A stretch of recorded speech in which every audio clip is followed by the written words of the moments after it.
Has not Allah found someone else to entrust him with his message? Said the second.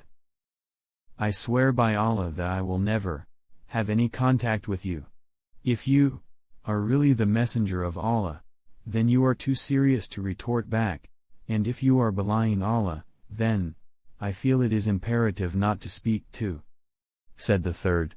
The messenger of Allah, PBUH, finding that they were hopeless cases, stood up and left them, saying, should you indulge in these practices of yours, never divulge them to me.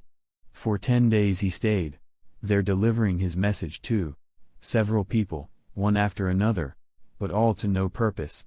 Stirred up to hasten the departure of the unwelcome visitor, the people hooted him through the alleyways, pelted him with stones, and obliged him to flee from the city, pursued by a relentless rabble.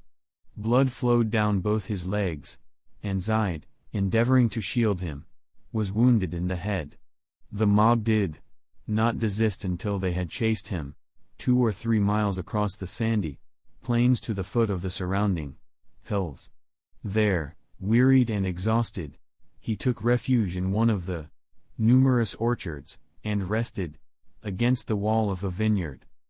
At a time when the whole world seemed to have turned against him, Muhammad, PBUH, turned to his Lord and betook himself to prayer, and the following touching words are still preserved as those through which his oppressed soul gave vent to its distress. He was weary and wounded, but confident of the help of his Lord. O Allah, to you alone I make complaint of my helplessness, the paucity of my resources, and my insignificance before mankind.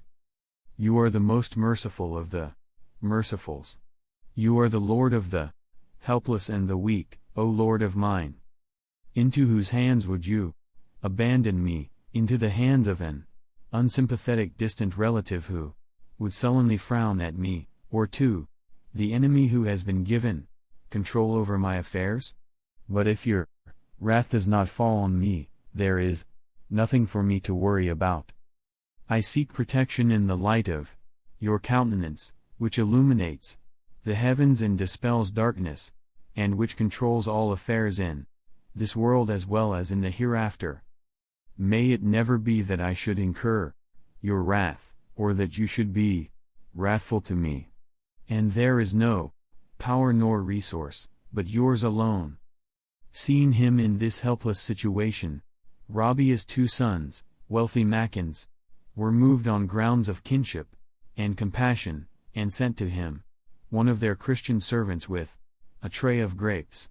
The Prophet, PBUH, accepted the fruit with pious invocation, in the name of the Allah.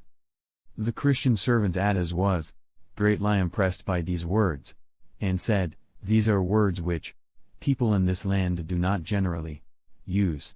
The Prophet, PBUH, inquired of him whence he came and what religion he professed. Adas replied, I am a Christian by faith, and come from Nineveh.